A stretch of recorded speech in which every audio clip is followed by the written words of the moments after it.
So you're at the range or shooting match, you thought your gun was dialed in perfectly, and all of a sudden your zero shifts. And you're wondering what the heck is going on here. So today what we're gonna do is we're gonna show you what that shift could possibly be. Likely it's gonna be something loose on your gun. So we're gonna work through each one of the parts on a gun, loose them off, shoot them, show where the shifts go, and see what the accuracy is even with those shifts. We're gonna be shooting a 6PR at 375 yards, running right around 2750. Group size on this at 100 yards is sitting right around 1/3 of a minute. So we're gonna shoot a test group on the first row. In the next row down, I'm gonna go and I'm gonna loosen off the break and shoot a group, see what it does, see if it opens up. I'll tighten it back up again, shoot another group just to make sure it goes back to zero. And then we'll kind of work our way through the gun, loosening certain things off. And at the very end, we're just gonna loosen everything off and show you exactly how much of a shotgun this really can be. This is where it would have been tight. They obviously cranked down. I'm just gonna back this nut off just so it shoulders out on the actual break itself. Keep it fairly level. It looks tight, so you could definitely go into a stage looking at it thinking, oh, it's good to go, and it's really not. So let's see what happens downrange. Okay, let's see what that looks like. Okay, so the first two shots actually kind of went in the same spot, and then you see a big shift down for another two shots. So this is definitely what you see when you have something loose in your gun, is that kind of double grouping, I call it. And then the fifth shot just kind of went it right at the top. So what I'm gonna do now is take my front action screw, loosen it off just so it's barely tight. Okay, so it's like just engaging the threads there. You can actually see the gun's actually moving in the chassis right now with how loose I have it. What I'm gonna do is I'm gonna actually like lift the gun up and set it down, kind of like how you'd have to change the position on a barricade. See if it shifts the group around a bit. So, just not rough or anything. We'll see if that shifted it. Huh. Actually grouped better than I expected. The group definitely shifted up and to the left. Looks like an inch is about 2.5, 3 inches up, and about the same to the left. Not surprised by that at all for the shift. Surprisingly though, it actually grouped okay. Not as tight as the first test group, but definitely within reason. So now what we're gonna do is we're actually gonna go take the back action screw and back it right off, just so it's kind of about the same torque, the same looseness as the front one, and see just how much more it opens it up with basically nothing holding the action in place. So that's one thread engagement. It's completely loose. If this groups, I'll be amazed. If you don't notice this before you go up to a stage, you might want to stop shooting. Oh yeah. I don't even know if that hit the paper. The whole gun like vibrated really weird.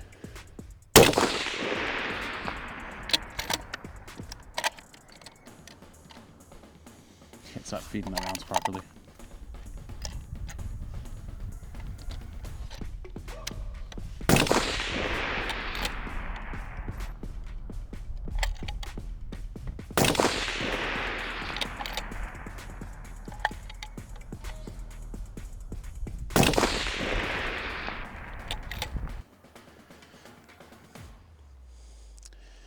That's way better than expected.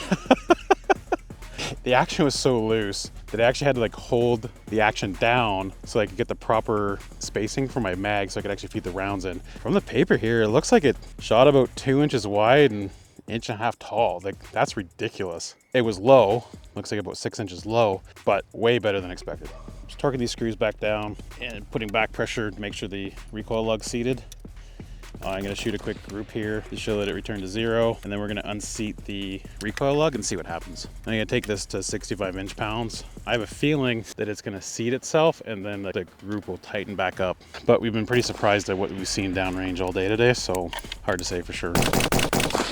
Okay, so we just shot the 5-shot group there with the recoil not seated.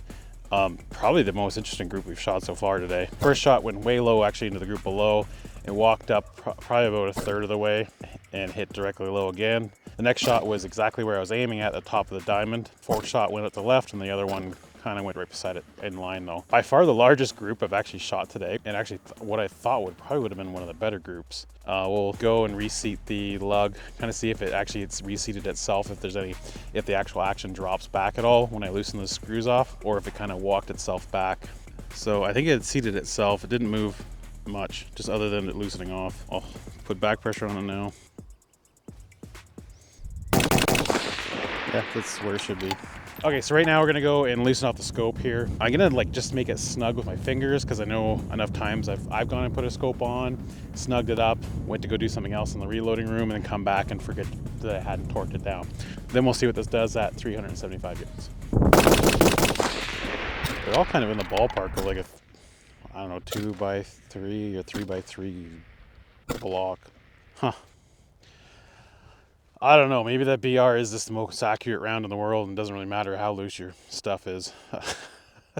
I'm gonna tighten that back down. We'll shoot a quick group or 0, and then I'm gonna go through and we're gonna loosen everything off. Obviously the only thing we can't retest is gonna be the unseating of the recoil lug, but everything else, the brake will be loose, scope base will be loose, action screws will be loose, and we'll see what happens.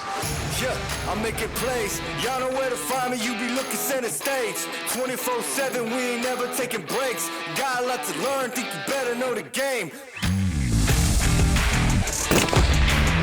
So that was quite a ways left, almost off the paper, a little bit low. That one was completely off the paper and actually hit the dirt quite a ways over. That one kind of came back into the center. Came back actually up to the same elevation where it should be, just hitting far left. So as we went through and loosened each one of these separate things off, we saw that the groups tended to say, you know, fairly similar or fairly the same size. The biggest thing was the big shift. Lesson from this, I believe, would be if you do see a shift in your 0, there's likely something wrong. You know, when you are getting ready to go shoot, double check your gun before you take it out. You can waste a pile of ammo thinking that you're missing because of wind or because of your elevation. Reality, you had an action screw that was loose, or you had a scope base that was a little bit loose. You know, it's also a good idea to kind of add this into a checklist when you are getting ready for a stage as well. So give everything a little bit of a twist. It could save you a pile of points and also a lot of ammo if you're just practicing.